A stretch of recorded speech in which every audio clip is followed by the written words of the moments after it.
Cara orang Indonesia mencari kerja di rumah sakit New York, Amerika Serikat selama pandemi COVID-19. Halo, selamat pagi.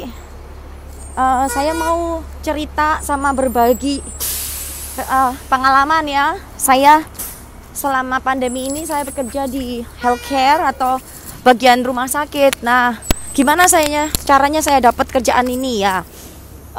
Memang mungkin nggak mudah ya, karena kebanyakan orang Indo kan kerja di restoran. Nah, sedangkan kalau restoran tutup, mereka udah nggak bisa kerja. Satu-satunya ya kerja jadi sopir Uber.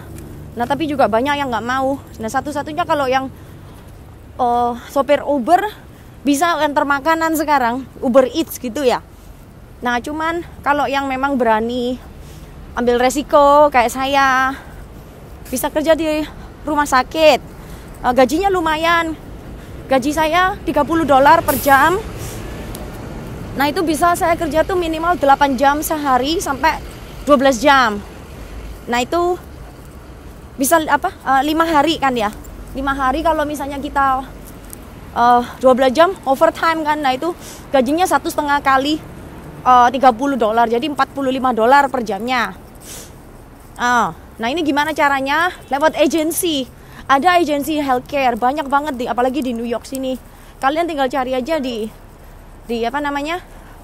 di Google website gitu. Saya sih nemunya nggak nyari sih, mereka yang nemuin saya. Saya tinggal update status saya di LinkedIn. Nah, LinkedIn itu nanti ada kayak statusnya, lu lagi cari kerjaan apa enggak, lu klik aja yang cari kerjaan gitu, aktif cari kerjaan, ntar sama dia dihubungin, terus ditawarin kerjaan di mana, lu tinggal mau terima atau enggak. Ntar ya. Sesudah kalian dihubungin, nanti sama dia ditawarin kerjaan apa aja yang mereka ada gitu. Kalau selama pandemik sih yang paling banyak kerjaan di dalam rumah sakitnya. Sedangkan saya kan biasanya kerja di bagian back office rumah sakit, bagian billingnya, bagian audit gitu. Nah, tapi sebelum ini saya kerja di kayak klinik, nah kliniknya tutup. Karena juga klinik kayak model klinik holistik gitu ya. Nah, terus syaratnya untuk bekerja di rumah sakit melalui agensi ini juga gampang-gampang susah. Jadi kalau kalian misalnya ada gelar sarjana dari Indo, nah itu kalian bisa, karena bilang aja lu punya bachelor degree gitu ya. Nah, kalau udah bachelor degree mereka udah gampang, tapi biasanya mereka cek, ada pihak ketiga third party yang ngecek gitu dari kampus kalian di Indo. Terus habis gitu ada tes tes kesehatan. Terus juga dicek kalau kalian udah pernah vaksin campak, model-model gitu ya.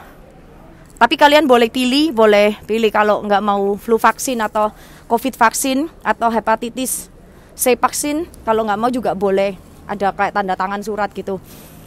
Saya sudah tanda tangan, saya nggak mau vaksin karena terlalu banyak divaksin saya. Nah, terus habis gitu pengalaman atau enggak sih, kalian bisa aja bohong ya menurut saya. Jadi pengalaman kalian, kalau selama ada pengalaman kayak kerja di kantor gitu, bilang aja ya pengalaman, tapi bukan di rumah sakit.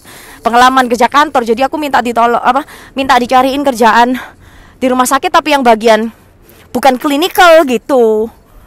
Nah, terus habis gitu udah biasanya nggak pakai wawancara, nggak pakai interview. Kalau melewati agensi gini, interviewnya ya nggak interview gimana ya, pokoknya yang recruiter yang hubungin kamu tuh yang tanya-tanya. Habis gitu biasanya mereka tanya kamu suruh isi berapa, terus isi apa, terus mereka biasanya ada background check, terus ada pihak ketiga third party yang melakukan background check. Habis gitu ya udah, terus suruh tes kesehatan gitu. Kalau lolos sudah langsung masuk, nggak ada interview, nggak ada apa-apa. Enak banget ya pokoknya.